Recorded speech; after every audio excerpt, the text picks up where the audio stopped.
ETF index mutual funds నేర్చుకుని stock మార్కెట్లో రాణించాలనుకుంటున్నారా? వెంటనే ఈ నెంబర్కి కాల్ చేయండి.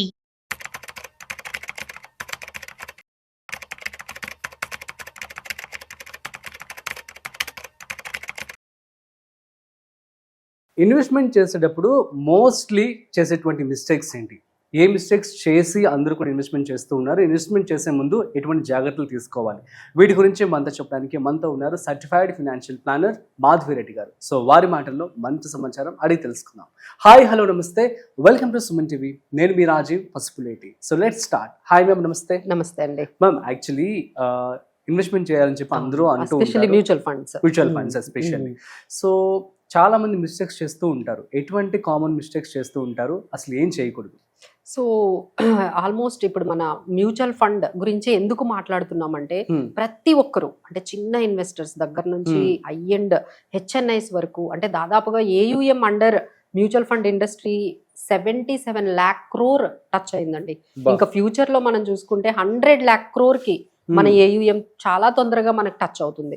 సో ఎంత బిజినెస్ ఇందులో ఎంత ఫండ్స్ అనేవి ఫ్లోస్ అవుతూ ఉన్నాయో అంతకి తగ్గట్టుగా ఈక్వలెంట్ గా మిస్టేక్స్ కూడా జరుగుతూ ఉన్నాయి. ఎందుకంటే అందరూ కొత్త వాళ్ళు వస్తున్న వాళ్ళందరూ కూడా ఇన్వెస్టర్స్ అందరూ కూడా కొత్తగా మ్యూచువల్ ఫండ్స్ లోకి వస్తున్నారు. దానికి రీజన్స్ రెండు ఒకటి చెప్పొచ్చండి. ఒకటి ఏంటంటే బ్యాంకుల్లో ఇంట్రెస్ట్లు బాగా తగ్గించారు. సో ఇన్ఫ్లేషన్ బాగా పెరిగింది, జనాలకి ఆస్పిరేషన్స్ బాగా పెరిగాయి. నాకు ఇల్లు కొనుక్కోవాలి, నేను మంచిగా రిటైర్మెంట్ లైఫ్ నంతా ఎంజాయ్ చేయాలి, మా పిల్లల్ని యుఎస్ కి పంపించాలి, ఇలాంటి ఆస్పిరేషన్స్ బాగా పెరిగాయి. సో దానికి ఇవి సరిపోవడం లేదు.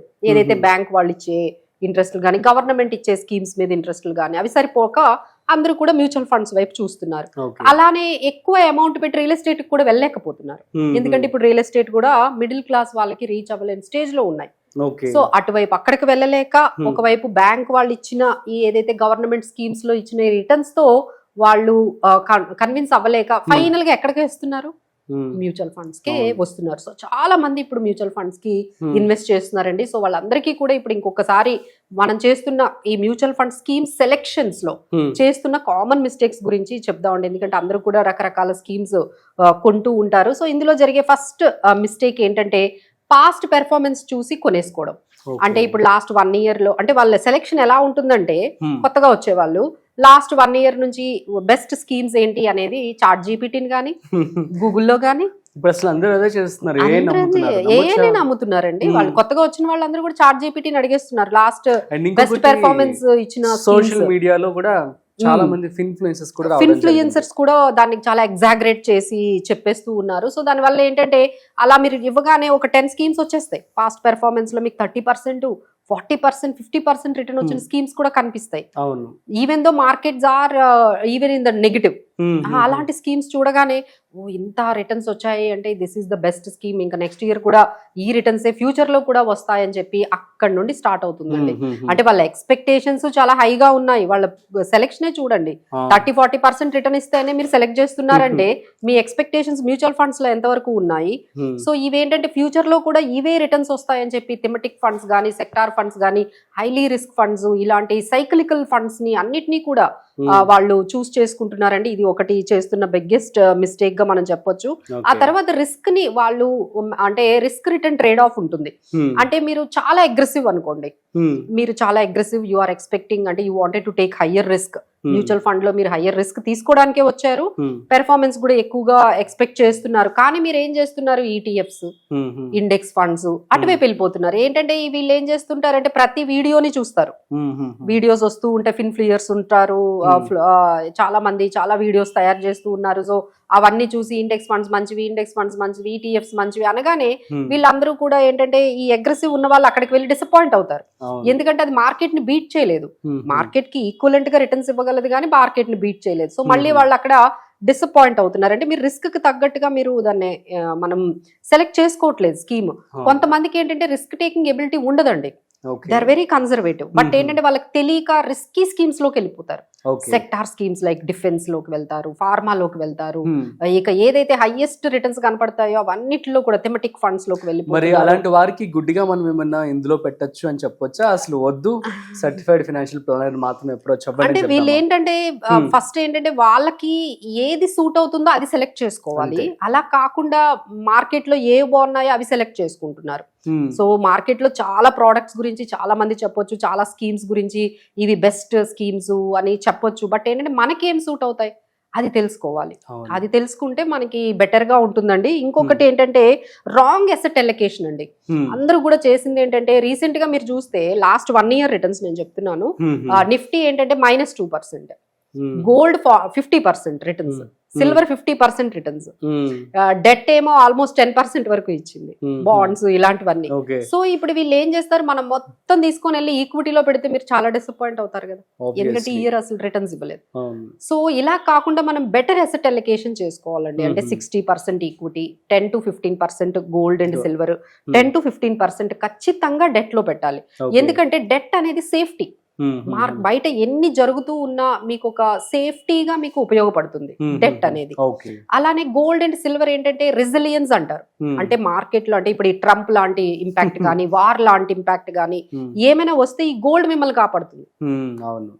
సో ఈ విధంగా ఇదంతా లేకుండా ఇక మీ ఇష్టం వచ్చినట్టు అసెట్ అలొకేషన్ మెయింటైన్ చేయకుండా ఇక మిడ్ క్యాప్స్, తర్వాత small caps, sector funds, thematic funds అన్ని ఇవే ఉంటాయండి.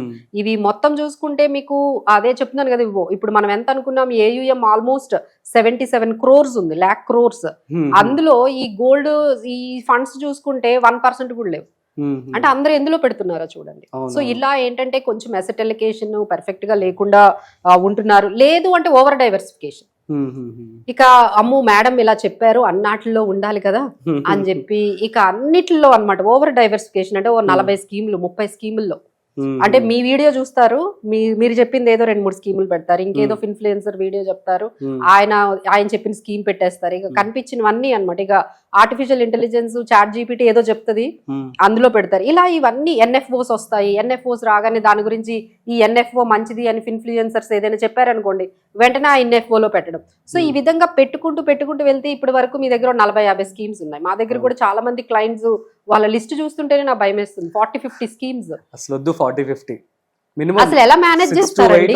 అంతేనండి, అసలు ఎలా ట్రాక్ చేస్తారు? మధ్యలో సపోజ్ 6 వరకు ఇన్వెస్ట్ చేసి వదిలేశారు, సడన్ గా ఇంకొక 2-3 వచ్చాయి మార్కెట్ లో, అందులో పెట్టడం. మరి ఏం చేయాలి వాళ్ళ పరిస్థితి? అదే దట్స్ వాట్ అండి. ఇప్పుడు ఇవన్నీ కూడా ఏంటంటే స్కీమ్ మనకి సెలెక్షన్ అనేది ఇంపార్టెంట్. ఇప్పుడు ఇవన్నీ మనం మిస్టేక్స్ చెప్తున్నామా, తర్వాత సొల్యూషన్స్ చెప్దాం. సో నెక్స్ట్ ఏంటంటే ఈ అన్నిటికన్నా ముఖ్యం ఏంటంటే ఈ డైరెక్ట్ లోకి రెగ్యులర్ కి అమ్మో వద్దు వీళ్ళ దగ్గరకు వెళ్తే వీళ్ళు రెగ్యులర్ అంటారు. సో మనకి చాలా వరకు నష్టం జరిగిపోతుంది. అసలు మీరు రాంగ్ సెలెక్షన్ వల్ల ఒక 10% పోతుంది, 15% పోతుంది, 20% నష్టపోతున్నారు. సో ఇక్కడ మీకు రెగ్యులర్ వల్ల ఎంత పోతుంది? 1% పోతుంది డెఫినెట్లీ.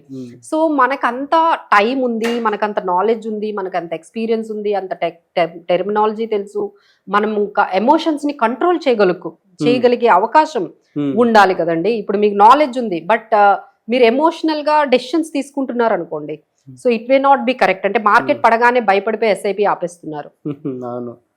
ఆ మార్కెట్ లో ఏదైనా చెప్తే వెంటనే కొంటున్నారు. So you are unable to manage your emotions with practical గా మీకు ఏది సూట్ అవుతుందో మీరు చేసుకోలేనప్పుడు బెటర్ ఏంటంటే ఒక ఫైనాన్షియల్ ఎక్స్పర్ట్స్ దగ్గర వెళ్ళి మనము వాళ్ళ ద్వారా మేనేజ్ చేయించుకోవడమే బెటర్.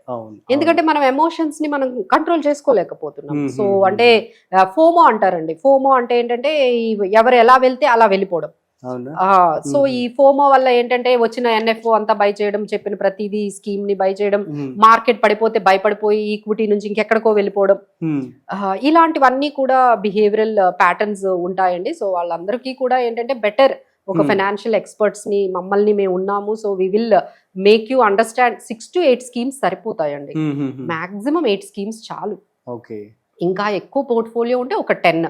అంతేగాని 40-50 స్కీమ్స్ అనేవి it is very unusual to maintain. అంటే మెయింటైన్ చేయలేరు, ట్రాక్ కూడా చేయలేరు కదండి. ఇప్పుడు వాటిని ఒక స్టేజ్ కి వెళ్ళిన తర్వాత మా దగ్గరికి మేడం ఇందులో ఎన్ని ఉంచాలో తెలియట్లేదు, ఎన్ని కంటిన్యూ చేయాలో తెలియట్లేదు, ఏవి అమ్మేయాలో తెలియట్లేదు, అసలు ఇంకా ఏమైనా యాడ్ చేసుకోవాలా, ఇవన్నీ అర్థం కావట్లేదు ఒక over the period of time. So ఇలాంటి మిస్టేక్స్ అన్ని కూడా చేసుకోకుండా ఉండాలంటే బెటర్ మనము ఎక్స్పర్ట్స్ దగ్గర కానీ, మళ్ళీ ఎక్స్పర్ట్స్ అనగానే ఈ కొంతమంది అడ్వైజర్స్ ఫిన్ఫ్లూయర్స్ ఏంటంటే వాళ్ళకి ప్రొఫెషనల్ సర్టిఫికేషన్స్ ఏమి ఉండవు, బట్ సర్టిఫికేషన్ ఉన్నట్టు చెప్తారు. ఇప్పుడు మార్కెట్ లో అట్లా కూడా జరుగుతున్నాయి కదండి. ఇప్పుడు డాక్టర్స్ ఉంటారు, వాళ్ళకి ఏమి ఉండవు కానీ but they are telling them as doctors.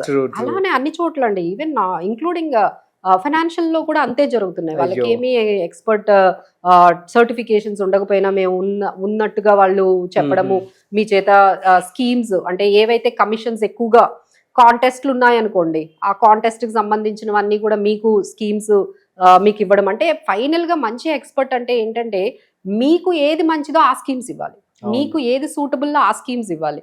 అంతేగాని నేను ఏయుఎం పెంచుకోవాలి, నేను కమిషన్లు తెచ్చుకోవాలి, నేను కాంటెస్ట్లు ఇవ్వాలని స్కీమ్స్ ఇస్తే అది కూడా రాంగ్ కదండి. సో ఇలా అన్ని రకాలుగా మిస్టేక్స్ అయితే జరుగుతూ ఉన్నాయి. నేను ఇక్కడైతే మాక్సిమం అడ్రస్ చేశాను. సో ఫైనల్ గా సొల్యూషన్ ఏంటంటే లైక్ మీకు ఏది బాగుంటుంది, మీ రిస్క్ తగ్గట్టుగా, మీ గోల్ బేస్డ్ తగ్గట్టుగా, మీ ఎక్స్పెక్టేషన్స్ కి తగ్గట్టుగా ఏది బాగుంటుంది, మీ ఎమోషన్స్ ని మేనేజ్ చేసుకుంటూ మీరు ఎవరైనా ఫైనాన్షియల్ ఎక్స్పర్ట్స్ దగ్గరికి, సర్టిఫైడ్ వాళ్ళ దగ్గరికి వెళ్తే మాక్సిమం మీకు కొంచెం హెల్ప్ అయితే జరుగుతుందండి. సో బేసికలీ ఏంటంటే కొంచెం ప్రాపర్ గా వాళ్ళని సెలెక్ట్ చేసుకోవాలి. స్కీమ్ సెలెక్షన్ తో పాటు వీళ్ళని కూడా పర్ఫెక్ట్ గా సెలెక్ట్ చేసుకుంటే మీకు కావాల్సినట్టుగా పోర్ట్ఫోలియోని సెలెక్ట్ చేయడమే కాదు, మేనేజ్ చేస్తారు. లేదు మేడం మాకు అంత నాలెడ్జ్ ఉంది అంటే again you can do it on your own. So guys, మీ అందరికీ అర్థమైంది కదా, తస్మాత్ జాగ్రత్త. సో జాగ్రత్తగా ముందు మీరు స్టడీ చేసి మాత్రమే ఇన్వెస్ట్మెంట్ చేసుకోండి. ఇంకొకసారి చెప్తున్నాను, తస్మాత్ జాగ్రత్త. సో ఫేక్ సర్టిఫికేషన్స్ చెప్పుకొని, సో చాలామంది ఇన్ఫ్లుయెన్సర్స్ అయితే ఉన్నారు, ప్లానర్గా చెప్పుకుంటూ వెళ్తూ ఉన్నారు. అలాంటి వారిని అసలు నమ్మద్దు. ఓకే, సో మరొక ఇంట్రెస్టింగ్ కాంటెంట్తో మళ్ళీ కలుద్దాం. అంతవరకు చూస్తూనే ఉండండి Suman TV. This is Rajiv signing off. Video నచ్చినట్లయితే like, share and subscribe. Thanks for watching.